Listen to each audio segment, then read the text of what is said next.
The movie opens with a voice telling us a story about trolls who once lived alongside humans thousands of years ago.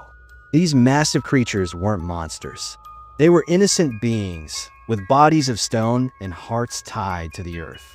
They were part of nature itself, peaceful and harmless. The only thing they feared was sunlight, because the sun would turn them into stone. For a long time, trolls and humans lived together in harmony. But eventually, everything began to change. As Christianity spread, people started believing that the world belonged only to humans, not to trolls.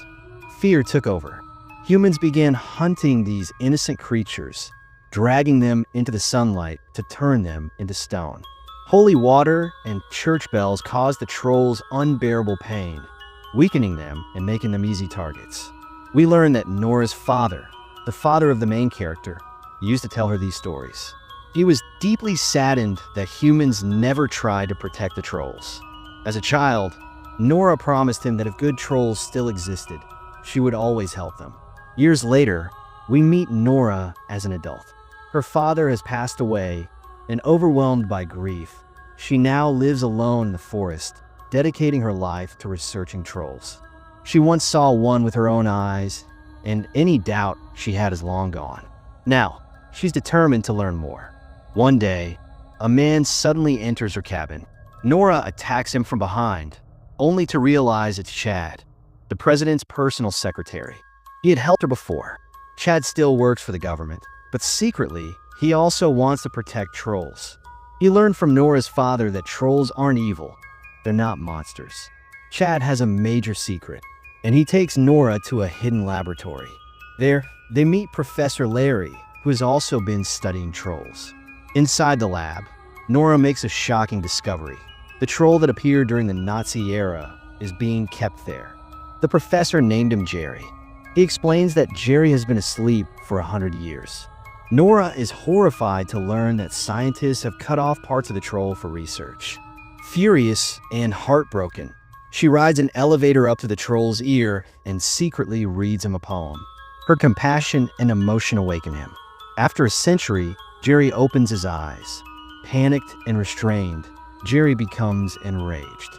He destroys the entire lab and throws Nora's elevator through the air. Somehow, Nora survives the fall. Jerry breaks free, escapes the facility, and begins rampaging through the world, crushing cars, homes, and people without hesitation. At a children's party, Jerry smashes through the roof and grabs the kids. Unlike the trolls of the past, this one is truly dangerous. When Nora and her team hear what's happening, they decide to stop him. They meet with the president, who demands that the troll be killed. Nora and Chad disagree, but they agree to the mission while secretly planning to protect Jerry if possible. We're introduced to Captain Chris, who joins the operation. His team prepares helicopters equipped with UV lights, hoping to turn the troll to stone. That night, Jerry continues killing people. The helicopters attack, blasting him with UV light, but it barely affects him. Enraged, Jerry rips an electrical tower from the ground and hurls it into the air, destroying a helicopter and killing Chris's close friend. Chris is consumed by anger and wants revenge. He's determined to kill the troll. But Nora explains that it was humanity's cruelty that turned trolls into monsters in the first place. When everyone asks what they should do next, Nora says, "I have an idea." She leads them to a massive cave, where they discover another troll, one who is gentle and kind. This troll met Nora years earlier, and she has visited him many times. He's her friend, and now she needs his help to stop Jerry. Nora reveals the truth. Humans wiped out all the trolls in these mountains. Only one baby troll survived. Over the past 100 years, he grew into a giant. Nora named him Nature. She reads him a poem and asks him to help stop Jerry. Nature goes to confront Jerry, but Jerry is filled with hatred toward humans and refuses to listen. He stomps the ground, cracking the ice beneath Nature, who falls into the freezing water. Believing Nature has drowned, Nora is devastated as Jerry walks away. Nora soon realizes Jerry is heading to Trondheim, the place where Saint Olaf once lived. Nora, Chad, and the team follow him. Everyone believed Olaf's tomb was inside a church, but no one had ever found it. Using their knowledge, Nora and Chad uncover 3 symbols hidden in a painting.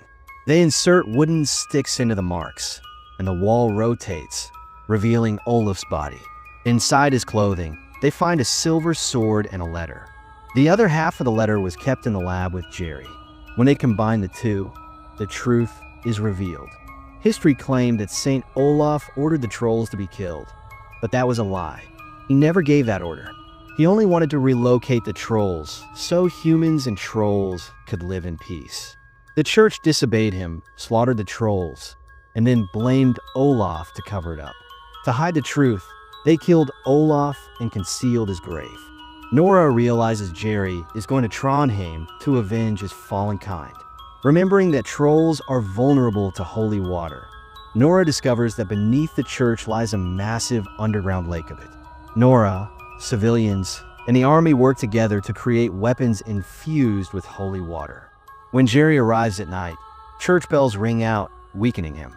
Holy water bombs are thrown, but they barely slow him down. Instead, they only make him angrier, and the destruction worsens.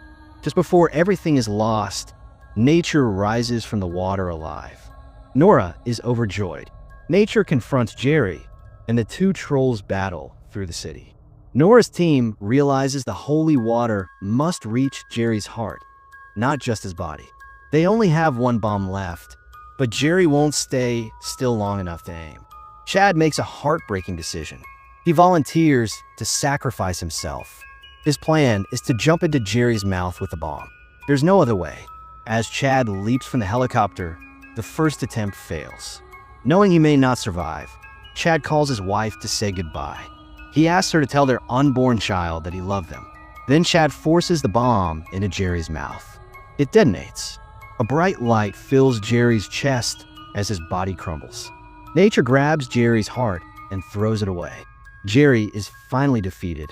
The mission is successful, but the victory comes at a terrible cost. Nora and the team mourn Chad's death. Still, humanity is safe. Months later, Chad's son is born. The team visits Nora's home in the forest. Suddenly, the ground begins to shake. Nora looks outside and sees nature approaching. Humans now understand that trolls are not enemies. Nature no longer hides. He even helps people. Trolls and humans are living side by side again, at peace for now. In the final scene, we see a professor secretly keeping a small troll in a laboratory as it continues to grow. The movie ends without revealing what he plans to do next.